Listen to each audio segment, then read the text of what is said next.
Good day to all of you. I want to report the continuation of our report of Mr. Kim. It's all about the rule of computer. So I will present here this my screen. So wait for I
so,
so first is the adaptive testing in computers.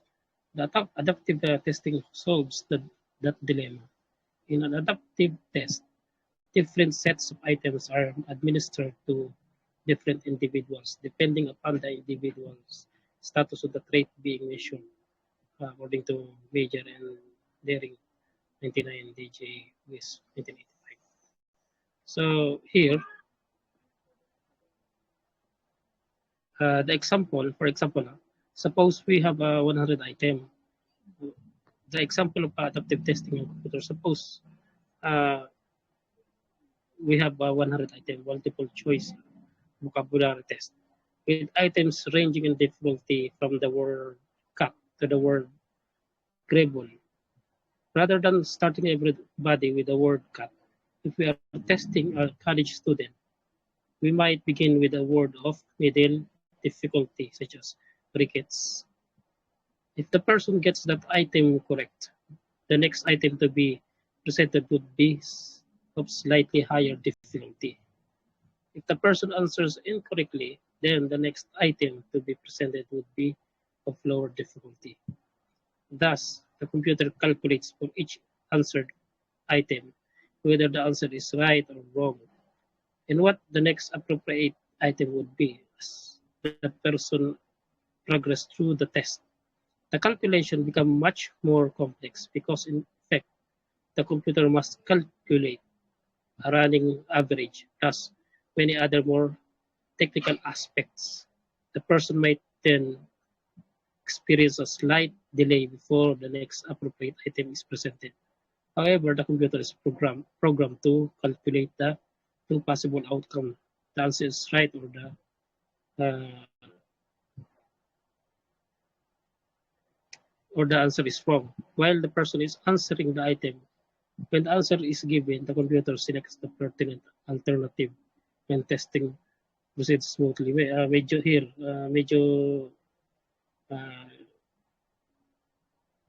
some error will be out, will be coming kasi hindi nga natitest ng maayos ng computer.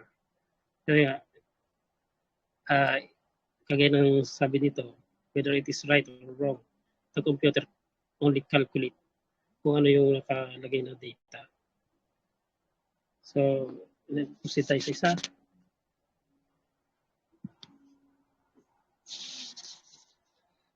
So, branching. A variation of adaptive testing with particular potential and personality assessment is that of branching. So, here, let's say we wish to assess an individual on more than 25 different areas of functioning. And we have some 50 items per area. In the other area of the depression, for example, we might have items about hopelessness, lack of libido, loss of weight, and suicidal ideation, and so on. If the responses to the first 4 or 5 items clearly indicate that for this client, suicide is not a concern, we could move or branch to the next area where more items might be appropriately administered. So we need to say, so after the test, the other test will be conducted. So in order for the whole for the whole test will be administered. So yun yung ibig sabihin ng ng branching. Next tayo sa the countdown method. Watchchair and Killer and Baker 1985 have proposed the countdown method as a way to adaptively administer the MMPI. Essentially, this method terminates an item administration on a particular scale once sufficient information for the scale is obtained. So I mean to say, suppose, for example, that we have a 50 item scale and that an elevated score, for example, a T score of 70 or above is obtained once the client answers 20 items in the K direction. At that point, administration of further items could be terminated. Similarly, if the client answers 31 items in a non-K direction, the test administration could also be stopped because scale elevation could not be obtained with the remaining 19 items. Because degree of elevation might be important, we could continue testing in the first case, but in the second, in one study, Roper, Ben, Porat, and Butcher, college students were randomly assigned to one of 3 groups and administered the MPI 2 twice, 1 week apart. One group took the standard booklet form, one group the standard form and the retest with the computerized adaptive form. And the third group, standard computerized form and retested with the adaptive computerized form. The results showed a high degree of similarity, indicating that the 3 forms of the MMPI2 are quite comparable. The subject were also administered a variety of other scales such as the Big Depression inventory. The result again supported the comparability of the three forms. The administration of the computer adaptive form achieved about one-third time savings. So yun po ibig sabihin ng compound method. So proceed tayo sa item banking.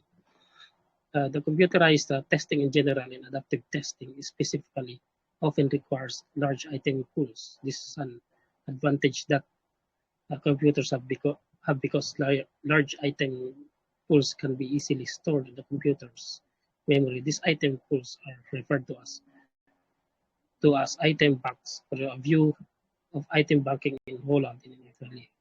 So the computer allows, for example, the computer allows subjects for items with specific characteristic. So all items on scale X or all items that are empirically correlated with GPE to be called and selected. This can then be modified and printed or presented as a test. CBTIs also require extensive pools of interpretative statement called libraries. For example, one MMPI computer-based test interpretation system contains more than 30,000 sentences.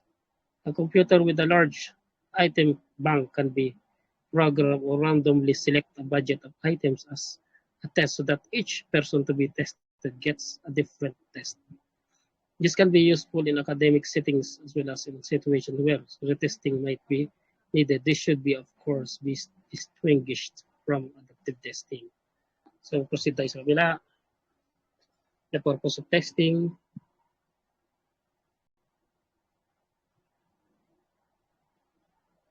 So the purpose of testing can interact with the computer methodology. For example, if a test is to be used for the diagnostic or placement purposes, then branching could be fully used so that the testing can become a teaching tool. If the basic purpose is to assess mastery, then such a branching may not be appropriate. Meaning to say, here, the purpose of testing, we should identify the appropriate testing for that we conduct to some individual or any entity in order for them, or also in order for us to identify what could be the problem. So after this testing, then branching will be conducted for another set of tests. So yun po ibig sabihin ng the purpose of testing. So there's some advantage and disadvantage of computer use in testing. There are a number of advantages to using computers in the testing process. Number one, better use of professional time. Paper and pencil tests are often administered by clinicians who could better use their time and expertise in diagnostic and therapeutic activities or in conducting the research needed to validate and improve tests. Tests on computers allow the use of trained assistants, psychometricians, or even clerks who would not require extensive educational background or professional training. So yan po yung advantage niya. Even example ay hindi pa ganun ka sufficient yung kanyang pinag-aaralan. Malalaman yung mga pwede na mag-administer ng test because it is using only by computers. The computer will analyze the result and also identify also the outcome. So yan po kinagandahan advantage nito. Unlike dun sa the paper and pencil, the examinee should have a proper knowledge to the test that na pwede niyang i-conduct.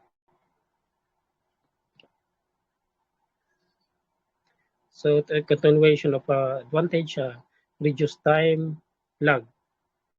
In most clinical or client settings, there is a serious lag between test administration and availability of results. Whether we refer to achievement test batteries given in the primary grades, test given to psychiatric patients, test used in applied settings such as re-employment assessment or other tests. The use of computer can make instant feedback, a reality in most situations. Scores can be provided quickly, not only to the examinees, but also to various agencies. For example, in the case of GRE scores that may need to be sent to a dozen or more university. So it can be here. Now, one of the advantages can be easily administered in a proper time, in a easy time. Hindi na kailangan natin ng mag-require na maraming oras. So the computer will give immediately result. So the third is greater availability. Tests on computers can be administered when needed with fewer restrictions than the traditional paper pencil format. For example, a student wishing to take the GRE can do so solely on one of several dates in a PP format. But computer administration can be scheduled more frequently. Kaya ng computer administered even the multiple uh, na pwede niyang i-administer. So, greater number for a greater flexibility. Individuals can be tested in a computer setting, individual or in groups, usually in more user-friendly environments than the large classroom auditoriums, where tests such as the SAT and the GRE have been administered traditionally. The computer format is also much more flexible than the printed page. For example, split screens could show stimuli such as a picture as well as the possible responses.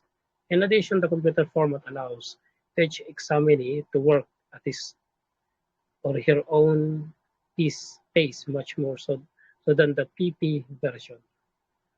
Greater flexibility. So it requires na maraming bagay kung only paper pencil lang ang gaganap, hindi kayang i-administer ng isang tao lang. So the computer can do that. Using the traditional administered traditionally, napapagod kasi ang examinee. And also, it requires schedule of time. Unlike to the computers, the format should be provided and given to the examinee, and the result already given immediately. So the computer are flexible to the time and to the behavior ng nagtitake ng examinee through doon sa data lang na kinukuha ng computer. Mamaya sasabihin ko rin yung kung ano yung mga disadvantages.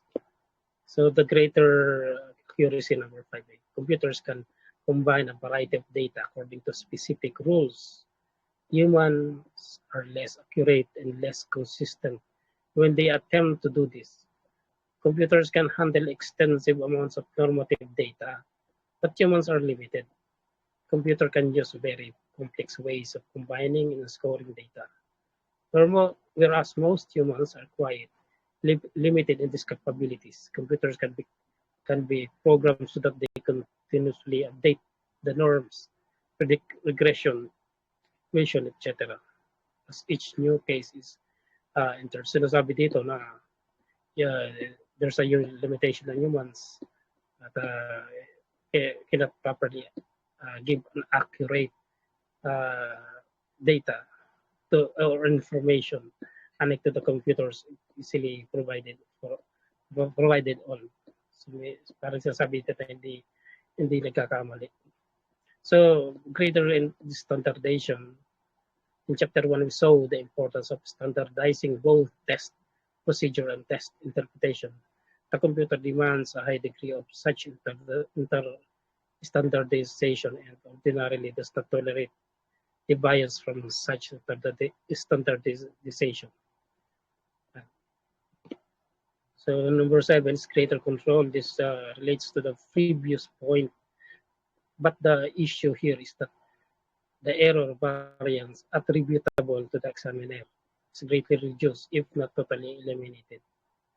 Greater utility with special clients or groups. There are obvious benefits with the computerized testing of special groups such as the severely disabled for whom PP test may be quite limited or inappropriate. Ayun, kagaya yung mga person with disabilities. Uh, Siyempre, hindi kaya nilang much more effort kagaya ng paglalakad, pumunta sa examining, sa mag-examine, bibigay ng test. So, doon lang sila sa computers in order for them ma-administer sila ng mabilisan. Yan ang kinagandahan ng computer. So, number 9, a long-term cost savings. Although the initial cost of purchasing computer equipment, of developing programs, software, etc., can be quite high. Once the test is automated, it can be administered repeatedly at little extra cost. Then, easier adaptive testing. This approach requires a computer and can result in a test that is substantially shorter and therefore more economical of time. The test can also be individualized for the specific examinee. Next is our advantages, really advantages. So, in reading the above list, you may conclude that some advantages may not be really advantages. There may be some empirical support for this, but relatively little work has been done on these issues. For example, immediate feedback would typically be seen as desirable as SL-wise and LA-wise in 1987. Compare the paper pencil version and two safe versions of a classroom achievement test with third and fourth graders. One safe versions provided immediate item feedback and one did not. All three versions were equivalent to each other in mean scores. However, high math achievers who were administered the CF version with immediate feedback showed significantly higher state anxiety. The authors recommended that such feedback not be used until its effects are better understood. So, kaya one of the, it is question also. Kasi ang isa sa naging, ng computer ay hindi niya agad-agad malalaman yung behavior ng tao. Nagbe-base lang doon siya sa kung ano yung data. Ano yung nailagay na data ng nabigyan ng test. Unlike sa traditional paper pencil or yung mismong tao ang nag-examine. So naiintindihan niya yung feelings kasi nga all the examination administered and identify the feelings and behavior of the person. The computer are not. It's based only in the data.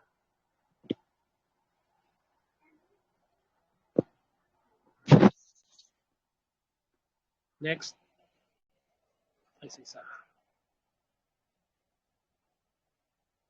So ethical issues involving computer use. The use of computers involves a number of issues that are potentially ethical and or illegal. Are the Folwer 1985 identified 4 basic questions. Number 1, do computers dehumanize the assessment process? While this seemed to be a major concern when computers first became available, it no longer seems to be an issue. For example, White, cited in Fowler 1985, found that 80% of college students preferred taking the MPI by computer.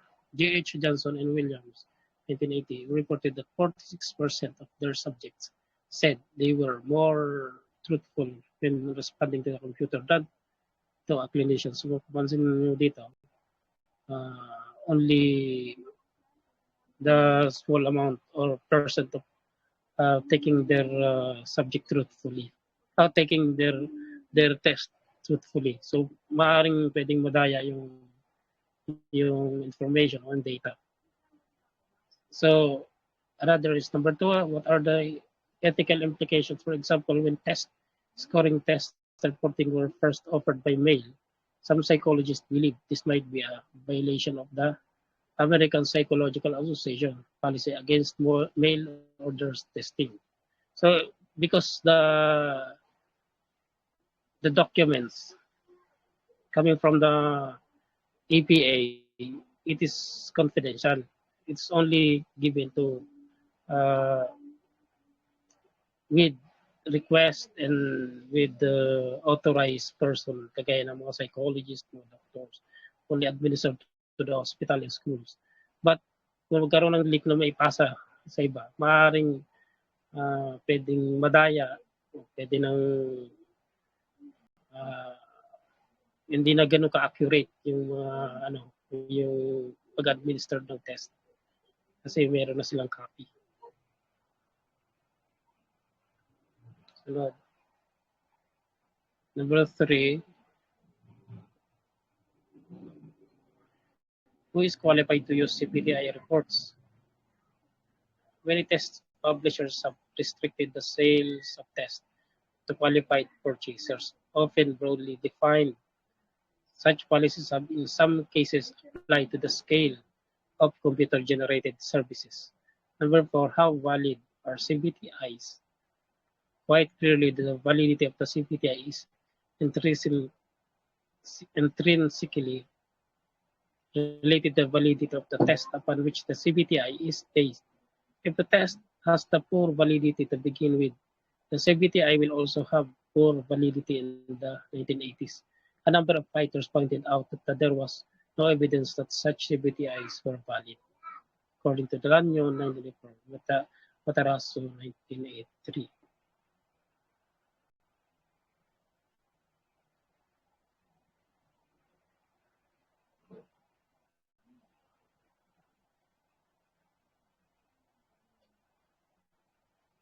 So sa CPTI guidelines, it is generally agreed that computer technology in the area of psychological testing be applied with the same ethical and professional standards as traditional tests. But this may not always happen. At least 2 states, according to the Colorado and Kansas, 2 states from the place of Colorado and Kansas have published standards for computerized psychological assessment. And in 1986, the EPA developed guidelines for computer-based test interpretation. EPA 1986 known as the CBTI guidelines. The CBTI guidelines are an extension of the standards for educational and psychological testing, 1999, and are designed to guide test developers to establish and maintain the quality of their products and to assess professional to use CBTI in the best interest of clients and the public scan field, 1989. Because we are in the digital world now, so hindi maaaring mawala ang computer kasi kung gagamit pa rin tayo ng traditional systems.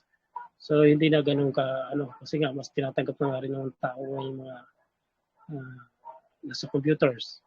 So the EPI are developed some systems that it is a computer-based test interpretation.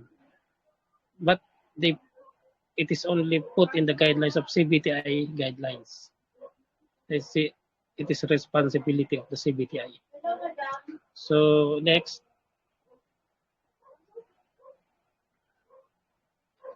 the CBTI guidelines distinguish 4 participants in the testing process. Number 1, the test developer. Number 2, the test user.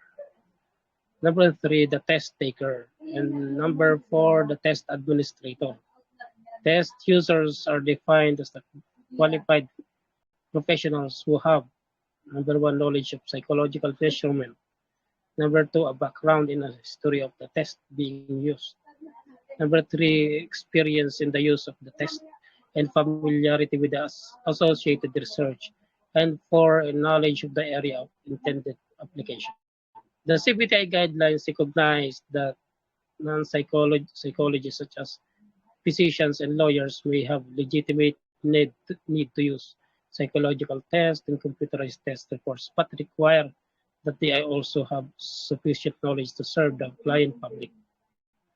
There are 9 guidelines for test users that cover 2 areas: administration and interpretation.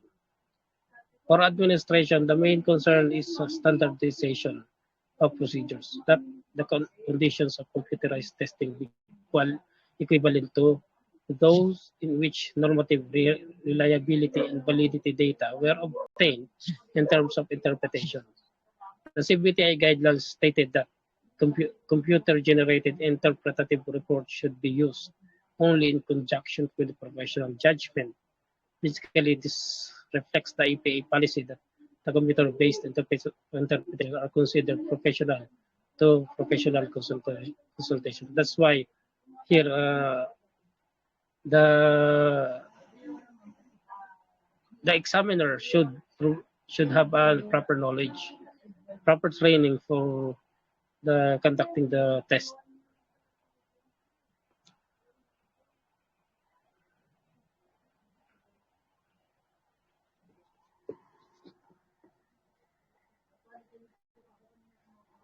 So there are 31 guidelines under the heading of test developer, and these relate primarily to 2 issues: the computer-based administration issues, such as the client having the opportunity to change a test answer, and a psychometric issue, such as establishing the equivalence between paper, pencil, and CF versions of the same test.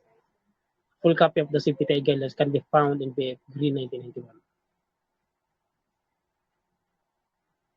So other issues in computer use, legal issues. Psychologists are often called upon as expert witnesses in the courtroom. Unfortunately, studies that evaluate the accuracy of diagnosis and prediction show mixed results and cast substantial doubts as to whether psychological evaluation can meet the legal standards for expertise. Siskin and Faust 1980 cite 1,400 studies and articles that cast doubt on the reliability and validity of clinical evaluations conducted for legal purposes. What is the reliability and validity of such psychological evaluations? So limited here, the psychological tests are also used in the courtroom. That's why administration of this test should be proper way and proper conducted in and proper legal use. So Faust and Siskin 1989 cite several reasons. Psychological theory is not so advanced as to permit precise behavioral prediction. Number 2, available information that it is potentially usefulness often misused by disregarding base rates and by reliance on subjective rather than objective procedures. And number 3 is clinician like people in general have limited capacity to manage the test. So medyo yun ang kita.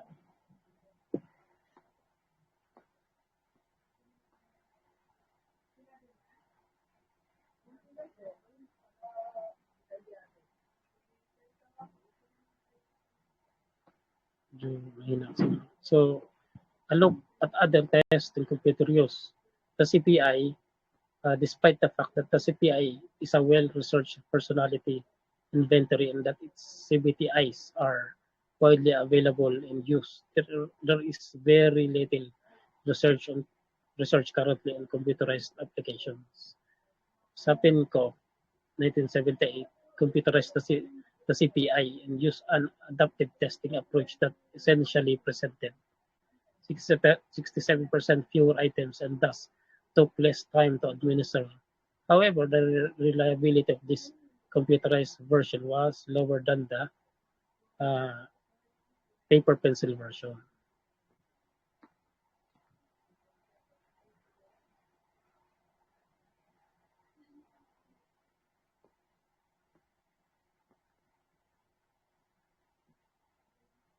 So projective techniques.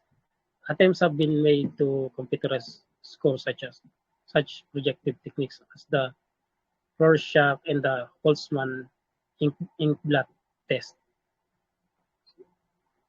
So, but in general, these do not seem to be widely used by clinicians. As you might computer administration and computer interpretation of projective presents major challenges. But an interesting example comes from a sentence completion test. Wellman 1967 administered 36 sentence stems to more than 2,300 college freshmen. These stems require a one-word response. He thus obtained a response pool of more than 83,000 responses. By eliminating all words with frequencies of less than 1%, a pool of 616 common responses was skipped. Feldman then developed a computer program that administers each sentence's stems and waits for the subject to respond. If the response is a rare word, the computer program requests a synonym. A secondary response results in another request. If the third response is also rare, then the second sentence stem is presented. If the response is a common word that is one in the computer's memory, then follow-up question presented.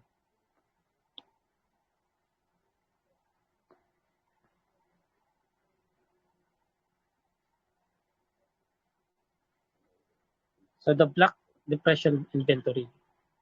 Still, Miller, Raineri et al. 1994 administered the BDI in a CF to 330 inpatients diagnosed with a mixed psychiatric disorders. His coefficient alpha was reported as 0.92 and the BDI significantly differentiated patients diagnosed with mood disorders from those with other psychiatric disorders. Scores on a BDI correlated significantly from pre-test to post-test some 9 days later, and correlated significantly with scores on the hopelessness scale. Scores were not significantly correlated to gender, ethnicity, or age. Thus, the reliability and validity of the BDI-CF seems comparable with that of the PP version. However, in a different study with college students, Concord, Bill, and Elias, 1994, the result showed that students high on computer anxiety scored than BDI-CF than PP format.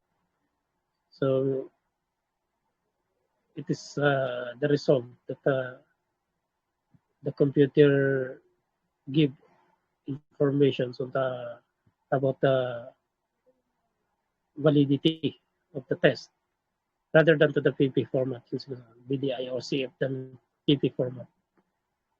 So it is the new administer the BDI and also CF version. The authors concluded that the use of computer-administered personality test may not be a valid procedure in assessing personality dimensions because, number one, elevated computer anxiety is related to elevated scores on tests that measure negative affect and to lowered score on tests that measure positive affect. And number two, scores of female subjects on computer administered tests were altered more than scores of male subjects. And this was not due simply to higher computer anxiety. So therefore, the authors recommended the standardization of normative distribution.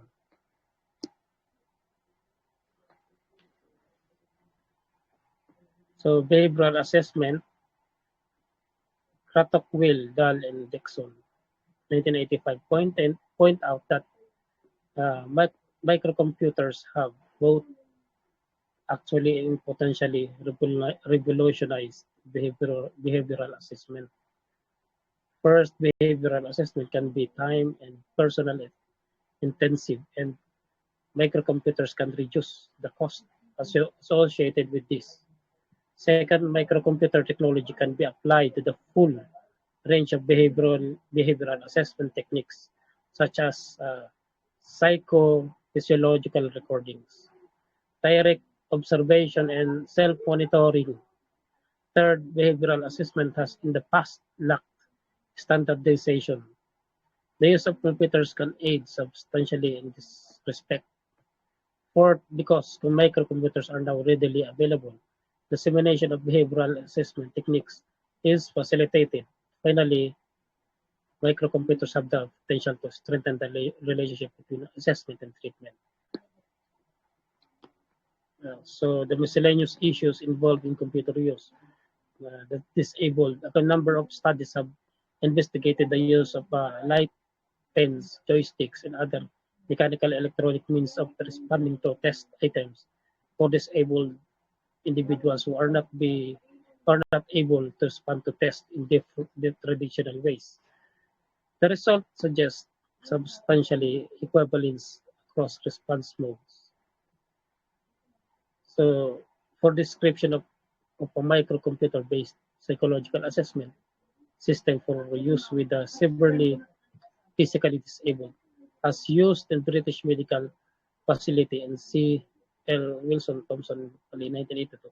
So, for example, automated psychological testing for the severely physically disabled. So they are enhanced the the computer use for those disabled and physical disability.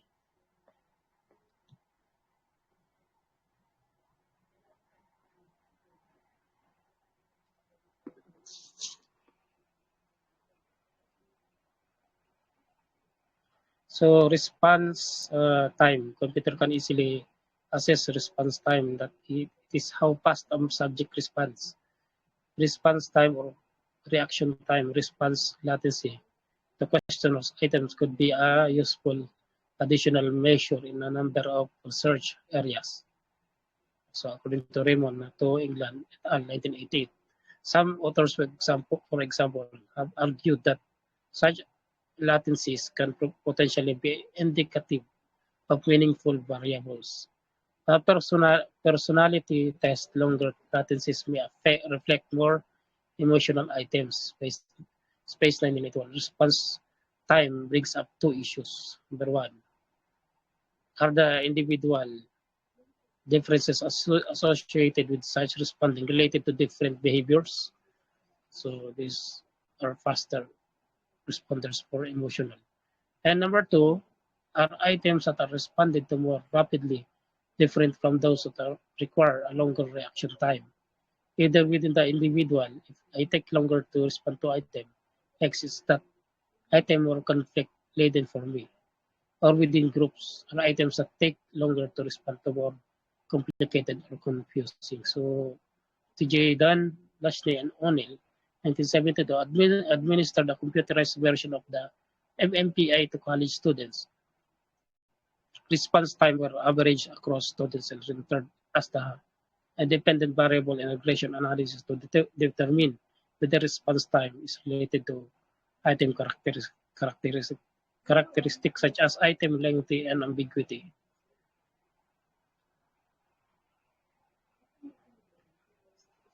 So additional concern, as with any technological revolution, there are problems and challenges to be met, some of which we have discussed above, some of which have ignored because they would take us too far afield, in some of which we're not even as yet aware.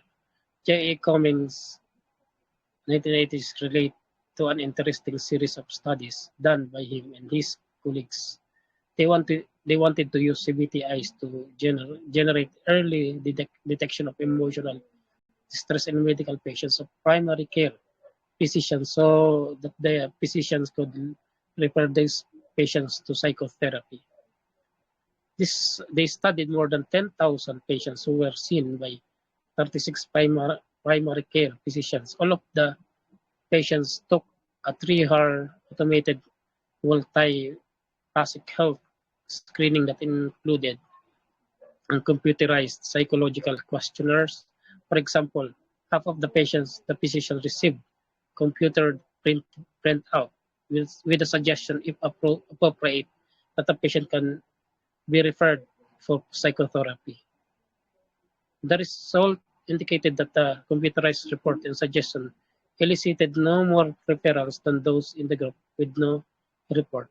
The authors speculated that perhaps the report did not contain sufficient information to motivate the primary care physicians. They repeat the study, this time by providing three types of reports, ranging from a relatively, relatively brief description of the computerized findings to an extensive, detailed description of the patient's emotional distress and personality. In this case, the report worked not only were there more referrals and experimental than the control, no report group, but as the complexity of the report increased, the percentage of referrals increased in a subsequent study, increased information in the report, not only increased the likelihood of referral for psychotherapy, but also increased the number of missed medical diagnoses. That is, that symptoms of the patients were initially ascribed to the physicians to emotional distress, but were subsequently diagnosed as a physical illness. So, meaning to say, so another concern of the issues, they wanted to getting up, or maybe they wanted to enhance. So the computer-based, gusto nila madali ma-identify agad ng computer not only the data, the input data, but also the some behavioral changes of the client. Kagaya ng anxiety, it's very hard for them to identify because it's only done by face-to-face or paper pencil, the traditional way, wherein client are in the front of the examinee, the examiner and the examinee. But they trying na ma-develop ang ganung klaseng mga test that na based on computer na ma-identify yung behavior ng tao at yung mga symptoms, ngayon mga anxiety, mga factor pala. So, as of now, medyo nahihirap, medyo hindi pa ganun ka, pero hopefully in the future time, kagaya sa medical discipline, ay na-administer na nila yung mga bagay na medyo complex. So, sa psychological test, hopefully ay ma-develop ang ganung bagay. So, they're really trying.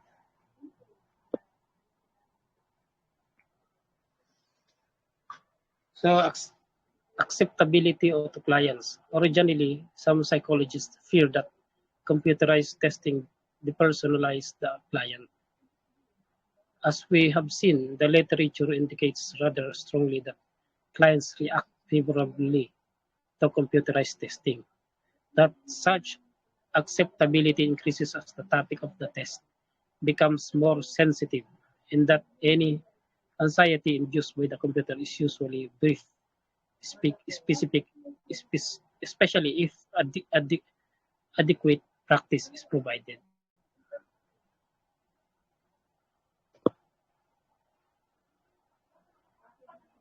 So response bias, it is reasonable to suppose that computer administration of tests might increase the honesty of response, particularly to sensitive types of questions. Response bias ought to be reduced. The view here is that acquiescence, social desirability, and so on operate primarily because the test situation is perceived as embarrassing and not confidential. Thus, a computer would be seen as more anonymous and confidential. In one study, 3 groups of college students were administered questionnaire items, either in a PP format, an interview format, or via computer. The questionnaire included embarrassing questions. The computer group answered more questions in a key direction, admitted through to more embarrassing questions, and scored in the less defensive direction on the MMPI case scale, although the direction between groups were not statistically significant. Dickerson, Kitchen M. Koshen, and Stodolowski, 1970.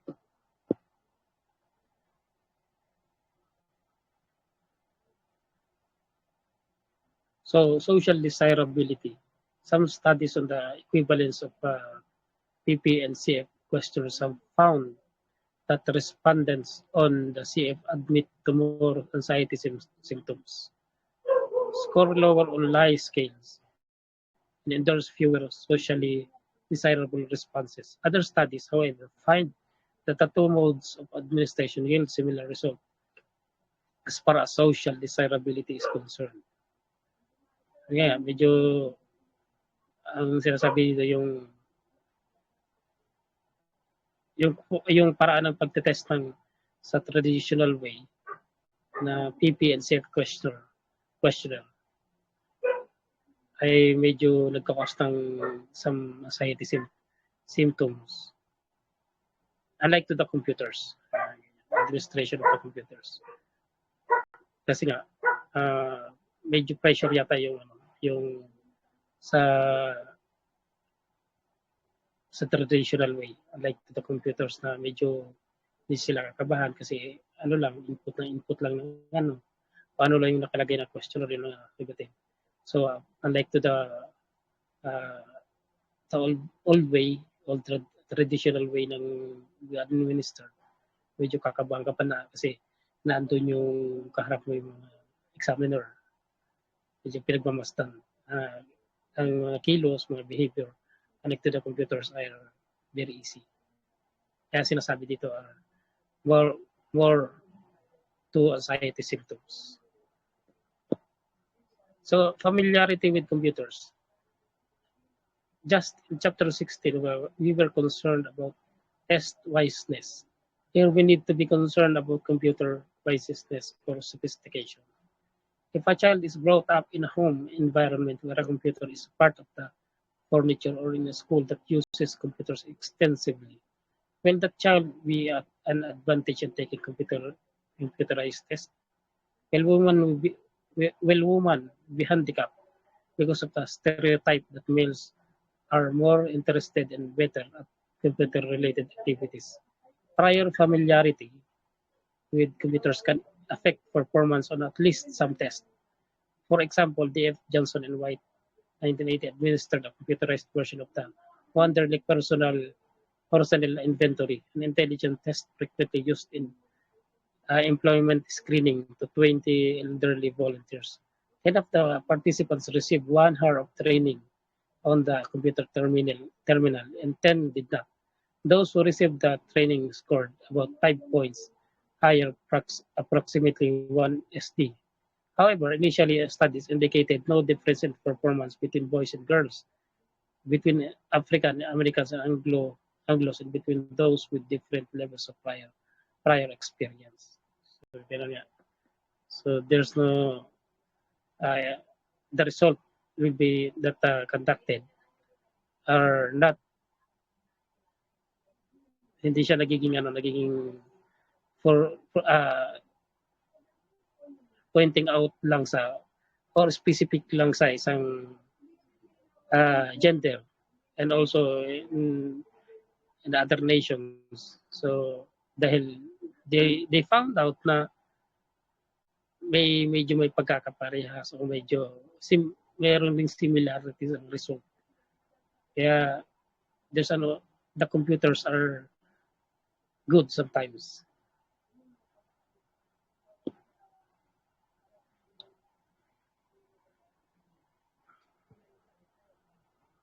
So achievement test, classroom exams have been traditionally administered to the entire class at one setting, and make up exams represent a major headache for the instructor because either a new form has to be created or the students has to be prevented from talking with any other students in the class. With online testing, each student can take a test at a microcomputer terminal, where the test items may well be unique to the administration and randomly selected from an item bank. So, can the computer generate tests? In some areas, the answer is yes. For example, the sentence verification technique is used to construct valid test of language comprehension. Traditionally, language comprehension has been assist by presenting a prose passage and then asking the subject a number of questions, often a multiple choice format. Then the sentence verification technique also presents a passage, but the task requires the subject to recognize rather than recall textual information by responding to sentence that either corresponds to the original meaning of a sentence in the passage or do not. These sentences could be either identical sentence or paraphrase sentences. In either case, the key response could be yes, or the sentences could be could be sentences that have been changed from the original passage. For example, my dog is white, changed to my dog is not white, or sentences that are related but were not the original passage. In either case, the key answer is no. For an example of computer software that automates and simplifies the process of constructing such tests. So the future of computerized psychological testing, it is probably all hardy to look into our crystal ball and predict what the future of psychological testing will be like with the computers of the future. We can we can, however, look at what is available now and use that as limited and probably myopic view of the future. Constructed constructed response at present computerized applications work best when the items are selected response items. For example, sa multiple choice items. Constructed response items such as essay, exam, or sentences given as responses present much more of a challenge. Voice in output. Voice output devices are now available uh, so the computer can speak to the examinee and, for example, present administrative instructions. The potential of this for blind subjects or those with limited reading skills only now beginning to explore. So the voice analysis indicators are potentially related to variety of variables such as stress. So unlike to the voice output, uh, the computer can speak to the examinee. So to this voice input, the examinee can speak and the computer will restore it immediately. And given example, the examinee asking for question, the computer will given some immediate response. Kagaya po sa parang halimbawa lang din sa Siri na isang apps. Pag nagsalita ka, tinanong mo siya, magre-response din siya. Ganun parehas lang po. So interactive video test. An example of future direction is presented by Dutch researchers from the National Institute for Educational Measurement, Bosman, Hagenboom, and Walpott 1994, who developed an interactive video test for pharmaceutical chemist assistants.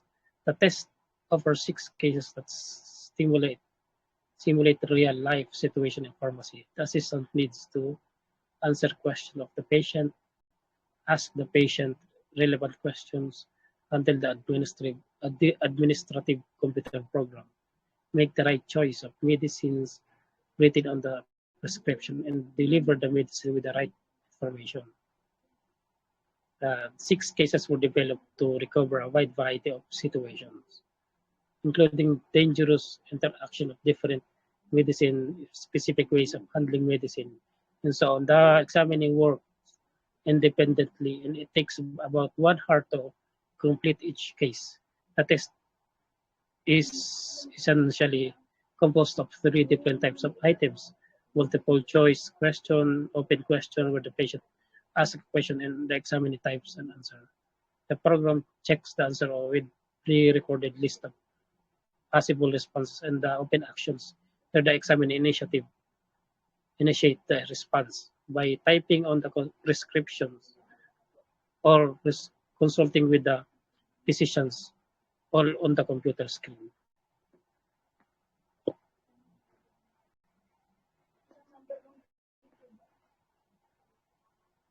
The program is basically a branching program where at each decision point there are different alternatives. The path, the path taken by each examinee can be quite different, but there is there is in fact an ideal, most efficient, correct pathway. One interesting aspect of this test is that feedback is provided both during the test and at the end of the test. In fact, each case can be replayed, showing the correct pathway and providing comments on the student's particular responses that deviate from the pathway. Scoring is somewhat complicated to explain, but very easy for the computer. The scoring system covers 5 categories: accepting the prescription, number 2, handling the computer program, number 3, preparing the medicine, number 4, managing the medical supplies, and number 5, delivering the prescription. For each of these, there are 2 scores.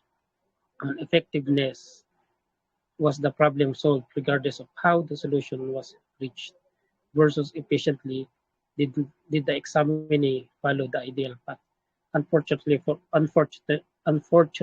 example, 143 pharmacy students, the alpha coefficient was only 0.58. In part, this is understandable because both the cases and the scoring procedures are heterogeneous. It's a pioneering effort with many challenges yet to be faced, but it is a good illustration of ingenuity and what the future might hold.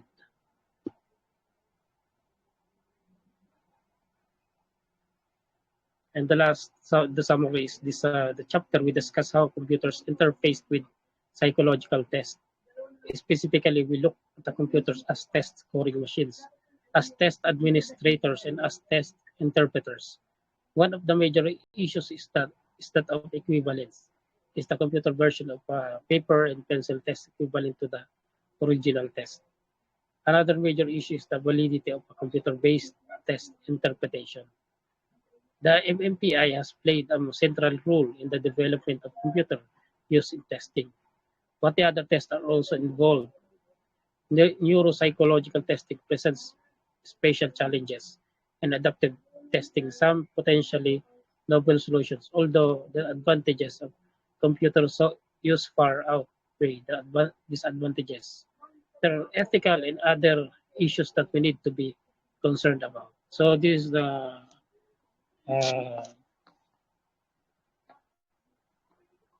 the finish of my report. So thank you very much for the listening of all. I'm sorry for the some error in my slides. So and also the inconvenience of my internet. So I hope that you can understand well, and we give impact to our education, our topic here. Thank you very much, and God bless.